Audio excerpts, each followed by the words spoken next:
నగరంలోని స్టోన్హస్పేట కన్యకా పరమేశ్వరి దేవస్థానము సమీపంలో ఈరోజు ఉదయం విలేకరుల సమావేశాన్ని నిర్వహించారు.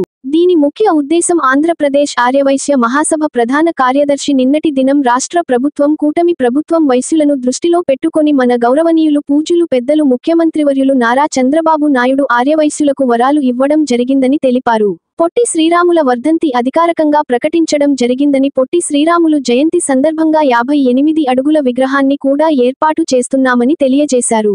అదే క్రమంలో పొట్టి శ్రీరాములు శృతివనం కూడా నిర్మిస్తున్నామని విజయవాడ నందు జరిగిన ఒక సభలో తెలిపారని తెలియజేస్తూ ఆర్యవైశ్యులంతా ఆనందాన్ని వ్యక్తపరుస్తూ కృతజ్ఞతలు తెలుపుతూ పలు విషయాల గురించి చర్చించారు. లో షణ్ముఖం, కోటగురు బ్రహ్మంగుప్తా, దర్శి హరికృష్ణ, సురేష్, చిరంజీవి, రమేష్, జనార్దన్, సుబ్రహ్మణ్యం, మురళి, ఆంధ్రప్రదేశ్ ఆర్యవైశ్య సభ్యులు, స్థానికులు తదితరులు పాల్గొని విజయవంతంగా ఈ కార్యక్రమాన్ని కొనసాగించారు. మన గౌరవనీయులు పూజ్యులు పెద్దలు ముఖ్యమంత్రి వర్యులు నారా చంద్రబాబు నాయుడు గారు మాకు ఒక వరం ఇచ్చారు. ఏంటి అంటే గతంలోనే మరి ఈ కూటమి ప్రభుత్వం శ్రీ పొట్టి శ్రీరాములు వర్ధంతిని అధికారికంగా ప్రకటించడం జరిగింది. అందులో భాగంగా మొన్నటి దినం శ్రీ పొట్టి శ్రీరాములు గారి జయంతి సందర్భంగా క్యాబినెట్లో పొట్టి శ్రీరాములు గారి 58 అడుగుల విగ్రహాన్ని నిర్మిస్తామని చెప్పి తీర్మానం చేసి పొట్టి శ్రీరాములు జయంతి సందర్భంగా ఏర్పాటు చేసినటువంటి విజయవాడ పట్టణంలో ఒక ప్రోగ్రాంలో మరి ముఖ్యమంత్రి వర్యులు ఈ యొక్క కార్యక్రమాన్ని నిర్వర్తిస్తున్నామని చెప్పి తెలియజేయడం జరిగింది. అంతేకాకుండా వారి పేరుతో ఒక శృతి వనం కూడా ఏర్పాటు చేస్తామని చెప్పడం జరిగింది. మరి ఈ 125 సంవత్సరం వస్తుంది కాబట్టి 124 సంవత్సరాలు పూర్తి చేసుకొని ఈ 125వ సంవత్సరం అడుగుపెట్టే సందర్భంగా ఈ 12 నెలలు కూడా ప్రతి నెల కూడా ఒక పొట్టి శ్రీరాములు గారి పేరు మీద ప్రతి నెల ఒక ప్రోగ్రాం చేస్తామని చెప్పి కూడా వాళ్ళు చెప్పడం జరిగింది.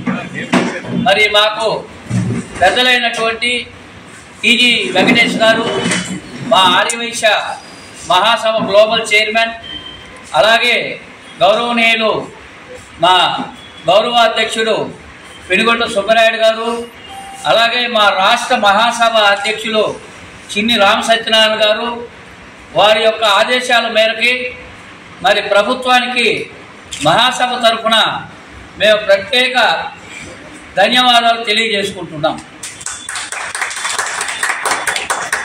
అలాగే మరి ఈనాడు మా మీద వైశ్యుల మీద ఇంతటి అభిమానాన్ని చూరగొలిపినటువంటి చంద్రబాబు నాయుడు గారికి మా ఆంధ్రప్రదేశ్ ఆర్యవైశ్య తరఫున ప్రత్యేక ధన్యవాదాలు తెలియజేసుకుంటున్నాము.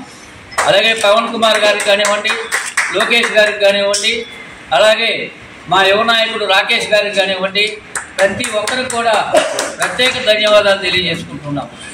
మరి ఈనాడు పొట్టి శ్రీరాములు జయంతి కానీ వర్ధంతి కానీ ప్రతి సంవత్సరం కూడా ప్రతి జిల్లాలో కూడా ప్రతి పల్లెల్లో కూడా ప్రతి మండలాల్లో కూడా మేము వైశ్య సంఘం తరఫున ప్రతి కార్యక్రమాన్ని జరుపుకోవడం, కొన్ని జిల్లాలలో అన్నదాన కార్యక్రమాలు చేయడం, అలాగే కొన్ని జిల్లాలలో కొన్ని మండలాల్లో పేదలకి వస్త్రాలు ఇప్పించడం, అలాగే సేవా కార్యక్రమాలు ఇంకా ఎన్నో చేస్తూ ఉన్నాం. మరి ప్రభుత్వం ఇటువంటి సహకారాన్ని మాకు అందిస్తే ఇంకా ఎక్కువ కార్యక్రమాలు సేవా కార్యక్రమాలు చేసుకుంటూ ముందుకు పోతామని చెప్పి మీ ద్వారా మేము ప్రభుత్వానికి తెలియజేసుకుంటూ సెలవు తీసుకుంటాం. ముఖ్యంగా నారా చంద్రబాబు నాయుడు గారికి, కూటమి ప్రభుత్వానికి మా ధన్యవాదాలు. ఈరోజు ఇంతటి శుద్ధివనం ఏర్పాటు చేయాలంటే ఎవరో ఒకరు కొందరు ప్రోత్సాహం అనేది ఉన్నారు. దాంట్లో డి రాకేష్ గారు ముందడుగు వేశారు. ముఖ్యంగా 1952వ సంవత్సరం మనకు ఆంధ్రప్రదేశ్ అవతరణం జరిగింది. ఆ రోజు నుంచి ఈ రోజు వరకు 73 సంవత్సరాలైనా కూడా ఒక మహనీయుడికి ఒక స్మృతివనం కట్టాలని, ఆయన స్టాచ్యూ పెట్టాలనే ఆలోచన ఎవరికీ రాలేదు. అటువంటి ఆలోచన వచ్చినందుకు ముఖ్యంగా చంద్రబాబు నాయుడు గారికి మా ధన్యవాదాలు. ఈ ఆలోచన అనేది మనుషుల్లో నుంచే ఉద్భవిస్తుంది. మా ఆర్యవయస్సులు నిన్న ఎలక్షన్లో ఎంత బాగా కష్టపడ్డారు, వాళ్ళు ఏంది, వాళ్ళ కథ ఏంది, వాళ్ళు ఎటువంటి సామర్థ్యం కలిగిన వాళ్ళు అనేది చంద్రబాబు నాయుడుకి బాగా తెలుసు. ఎందుకంటే మేము ఒక 100 రూపాయలు సంపాదిస్తే 10 రూపాయలు దాన ధర్మాలకు వినియోగిస్తాం. అది చంద్రబాబు నాయుడు గారు గుర్తించారు.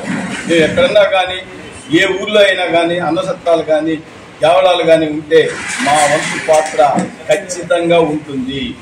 అది దాన్ని దృష్టిలో పెట్టుకునే చంద్రబాబు నాయుడు గారు మాకు ఇటువంటి గౌరవం ఇచ్చారు. ముఖ్యంగా ఈరోజు జరగాల్సిన అన్ని ఎవరెవరికి ధన్యవాదాలు చెప్పాలన్నాం. మా ఆర్యవైశ్య మహాసభ సెక్రటరీ గారు అందరికీ తెలియపరుచున్నారు. ఈ అవకాశం ఇచ్చిన అందరికీ నమస్కారం. నా పేరు కోట గురుబ్రహ్మ, ఆంధ్రప్రదేశ్ ఆర్యవైశ్య మహాసభ చీఫ్ ఆర్గనైజర్. మన పొట్టి శ్రీరాములు గారు 58 రోజులు నిరాహార దీక్ష చేసి ఆయన ఆత్మార్పణ గావించారు. 58 రోజులకు 58 అడుగుల విగ్రహాన్ని అమరావతిలో నెక్స్ట్ ఇయర్ సంవత్సరం లోపల పూర్తి చేస్తామని చెప్పడం జరిగింది. అట్లానే పార్కును కూడా ఏర్పాటు చేయడం జరిగింది. తర్వాత మన జువలదినిలో కూడా ఆ యొక్క గ్రామాన్ని ఆదర్శ గ్రామంగా కూడా ఏర్పాటు చేస్తామని జరిగింది. అక్కడ స్కూల్ని, తర్వాత వచ్చేసి హాస్పిటల్ని కూడా ఏర్పాటు చేస్తామని చెప్పడం కూడా జరిగింది. కాబట్టి మేము ఆంధ్రప్రదేశ్ ఆర్యవైశ్య మహాసభ తరఫున వారికి చంద్రబాబు నాయుడు గారికి అయితేనేమి, పవన్ కళ్యాణ్ గారికి అయితేనేమి, అట్లా బీజేపీ పెద్దలకైతేనేమి అందరికీ కూడా మేము ధన్యవాదాలు తెలియపరుస్తున్నాం. Like, share, subscribe. మరిన్ని వీడియోల కోసం గంట సింబల్ ని క్లిక్ చేయండి. Thanks for watching this video.